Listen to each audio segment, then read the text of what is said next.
Pessoal, olha só, o mês nem acabou ainda e dá uma olhada nos meus resultados. Mais de 100 mil reais em vendas usando robôs. Eu quero te mostrar como que eu faço isso. Então clica no link aqui embaixo que eu vou te mostrar o meu método que eu uso para fazer vendas todos os dias pela internet, quase no piloto automático. Clica aí no link. Eu não tô aqui para te mostrar só os meus resultados. Eu quero te mostrar os resultados de um aluno meu que usou o meu método e também tá tendo muito resultado trabalhando pela internet. Dá uma olhada aqui, ó. No celular dele, hein? Ele vai abrir aqui o celular, vai mostrar em tempo real, no aplicativo do PagSeguro. Atualmente eu tenho mais de 18 mil para sacar e ainda tenho 3 mil para receber.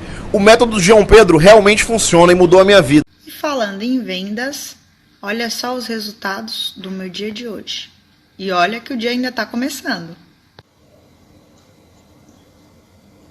Tá bom assim? Para começar o dia? Fala galera, beleza? Dá só uma olhada nesses resultados. Um mês trabalhando em casa, usando apenas o celular. Você também pode fazer isso. Quer saber como? Então clica no link na descrição desse vídeo que eu vou te ensinar.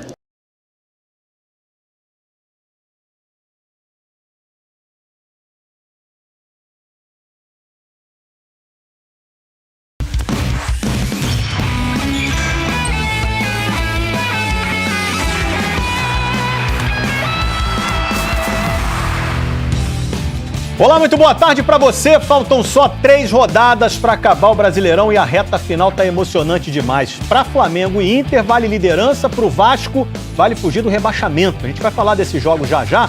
O Fluminense é que ainda busca a confirmação da vaga na Libertadores, né? Mas já pensando em técnico novo. O empate com o Atlético Mineiro adiou a confirmação da vaga na Libertadores. Mas o Fluminense já está pensando na próxima temporada e com um treinador novo.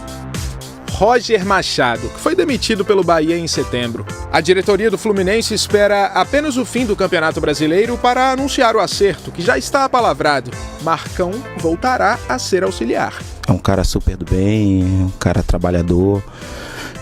Se vier, vai contar com a ajuda do Marcão e de todos aqueles que estão nesse processo. Desde que Marcão assumiu, o Fluminense tem 5 vitórias, 3 empates e 3 derrotas nesse Brasileirão. É o 5º colocado na tabela e se vencer o Ceará na segunda-feira, garante a classificação para a pré-Libertadores e continua na briga por uma vaga direta na fase de grupos. São Paulo está perto, o Atlético Mineiro tem 4 pontos de diferença, são 2 times que estão caindo muito na competição e que o Fluminense pode alcançar nesses 3 últimos jogos. Mesmo se for para uma fase eliminatória para a Libertadores essa classificação, eu acho que tem que ser encarada de forma bastante positiva. Já pensando na próxima temporada, o Botafogo negocia jogadores, como Pedro Raul, que vai para o Kashiwa Reysol do Japão. Mas em campo ainda faltam 3 jogos a disputar no Brasileirão. Depois de sofrer diante do Grêmio a maior goleada do time no campeonato, fica a dúvida: onde encontrar incentivo para o que ainda resta da temporada? A motivação precisa ser o encontro de um novo time. Não estamos mais falando deste Campeonato Brasileiro, mas do que vai ser o Botafogo de 2021. Quem vai jogar para ficar? Quem vai jogar o suficiente para ser titular? E quem joga agora tem que ter essa motivação de mostrar que faz parte de um novo Botafogo que precisa nascer. Outro incentivo é evitar mais recordes negativos neste Brasileirão. A equipe está na última posição com o menor número de pontos e vitórias e fica em segundo lugar quando os quesitos são pior ataque e defesa. Amanhã o Botafogo enfrenta o Goiás, time que tem a pior defesa do Brasileirão com 60 gols sofridos. E, curiosamente, a última vez em que o Botafogo não foi vazado na competição foi justamente diante desse adversário ainda no primeiro turno.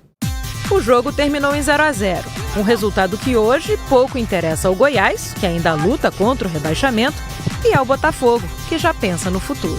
Bora levantar a cabeça e trabalhar para esses últimos jogos que tem aí, pra gente voltar mais forte no começo da Série B. Prepare-se para o domingo, hein? Tem Flamengo e Corinthians ao vivo na Globo e você já vai ver no próximo bloco do Globo Esporte a freguesia do Corinthians para o Flamengo nos últimos encontros entre esses times, né? Bom pro torcedor rubro-negro, hein?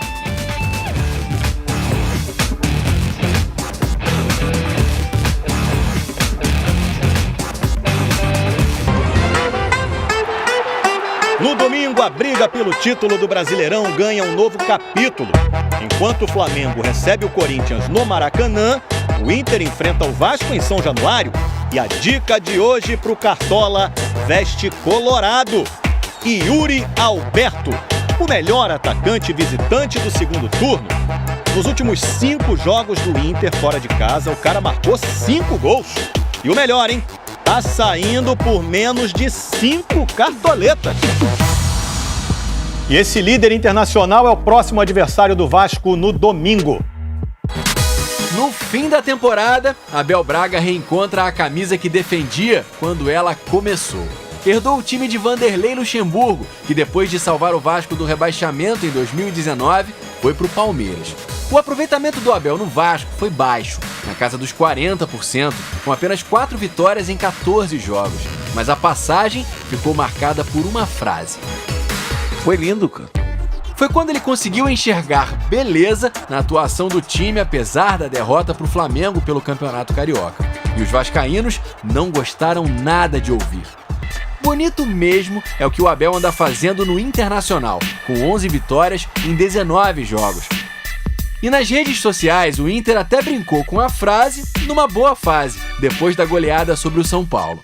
Mas Abel e Luxemburgo chegam ao encontro sob máxima pressão por causa das derrotas na última rodada. E o técnico do Vasco ainda vem sendo questionado pela torcida por causa das decisões na escalação que levou para enfrentar o Fortaleza. Como, por exemplo, começar com o Cano no banco. Mas não só isso. Mais uma vez, o Luxemburgo tentou usar um 4-4-2, assim como ele fez contra o Bragantino, que não deu certo. Essas 2 vezes, coincidentemente, não funcionou nada no Vasco, especialmente nessa marcação. E no meio dessa luta para sair da zona de rebaixamento, os vascaínos ainda têm um dilema. Rapaz, que dilema.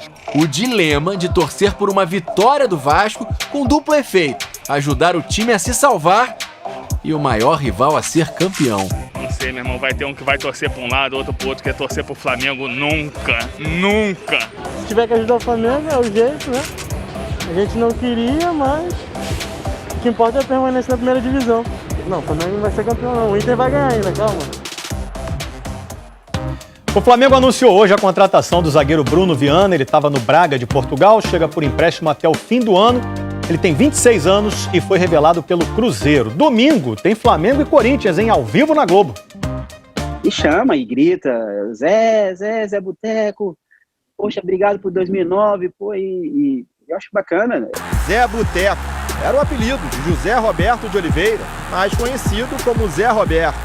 O agradecimento da torcida do Flamengo vem principalmente por esse gol do ex-atacante. Para levantar a torcida rubro-negra em todo o Brasil. Zé Roberto, aos 26 minutos, abre o placar. Foi o gol mais importante com a camisa do Flamengo. E é bacana que eu ando até hoje aqui, né? Onde eu viajo muito. E todo flamenguista sempre lembra desse jogo. Penúltima rodada do Brasileiro de 2009. O gol de Zé Roberto foi o primeiro da vitória por 2-0 sobre o Corinthians. O Flamengo assumia ali a liderança do campeonato pela primeira vez. No jogo seguinte, venceu o Grêmio e se tornou o campeão, algo que parecia muito improvável até o meio daquela competição. Mais de 11 anos depois, de novo o Corinthians pela frente, numa reta final de Brasileirão e com o Flamengo podendo se tornar líder pela primeira vez. E o que pode trazer ainda mais esperança para o torcedor flamenguista é dar uma olhada no histórico recente do confronto. São 2 gigantes do futebol brasileiro, as 2 maiores torcidas do país. Os números gerais mostram equilíbrio. 56 vitórias do Flamengo, 53 do Corinthians. Mas, ultimamente, dá para chamar o time paulista de freguês. Com certeza, o Corinthians hoje é freguês do Flamengo. O último resultado na casa dos caras mostra isso, por 5-1 em cima dos caras lá dentro. O Corinthians é muito freguês do Flamengo. Eu tenho certeza, estou muito confiante que esse final de semana é o jogo para botar a mão na taça. Nos últimos 10 jogos, 7 vitórias do Flamengo, só uma do Corinthians. Contando apenas o Brasileirão, são 8 jogos de invencibilidade rubro-negra. E os 2 últimos encontros terminaram em goleada do Flamengo. 4-1 no Brasileiro de 2019 no Maracanã, 5-1 no primeiro turno de 2020, jogando fora de casa. Freguesia que virou de lado, porque nos 10 jogos anteriores a esses, entre 2012 e 2017, a vantagem era grande para o lado corintiano. 6-2 em número de vitórias, incluindo 2 goleadas por 4-0. Bola lançada para o Romero, na chance do quarto, bateu pro gol! A motivação Nossa motivação tem que ser ganhar do Corinthians. Ganhar do Corinthians. Palavras de quem não quer nem saber dessa história de vantagem no confronto. Para quem hoje está de fora, não é necessário tanta cautela assim. Se o Flamengo realmente tiver num dia, somente do coletivo forte, tiver todo mundo bem, não tenho dúvida que o Flamengo vai conseguir vencer o jogo. Até porque, ao contrário do time de 2009, que começou desacreditado naquele brasileiro, o Flamengo de hoje entrou como campeão e favorito. Se ganhar do Corinthians e o Internacional tropeçar diante do Vasco, o Flamengo vira o líder na tabela de classificação, faltando 2 jogos. Diego está de novo à disposição do técnico Rogério Ceni. Rodrigo Caio se recupera de lesão e pode ser surpresa na zaga. E o que mais deixa o torcedor animado é que o time voltou a jogar bem. Vem de 4 jogos sem perder. 3 finais, preparando. 3 finais. Nos preparamos para isso. É um momento em que a gente não pode oscilar. É um momento que a gente não pode oscilar. Principalmente na semana de mais um Flamengo e Corinthians tão importante. A gente já foi pro jogo assim sabendo das dificuldades e que a gente não poderia errar, né, naquele jogo, né? Porque pra gente realmente ser campeão, a gente tinha que ganhar aquele jogo. Como em 2009, o Flamengo, versão 2020 e 2021, parece ter embalado na hora certa. E se o final for como aquele, nenhum flamenguista vai ter do que reclamar. Vai ser um grande final de semana, pode subir as letrinhas. Bom fim de semana pra você. Amanhã eu tô aqui. Tchau. Apenas com ele e uma conexão com a internet, eu faço vendas todos os dias quase que no piloto automático. Inclusive, dá uma olhadinha nos meus resultados do ano passado. Eu filtrei do dia 1º de janeiro de 2020 até o dia 31 de dezembro de 2020. E como você pode ver aqui, eu fiz mais de 1,5 milhão em vendas, mais de 1,5 milhão em comissões trabalhando 100% online. Você quer aprender como que eu faço isso? Então clica no link aqui embaixo desse vídeo e vem comigo.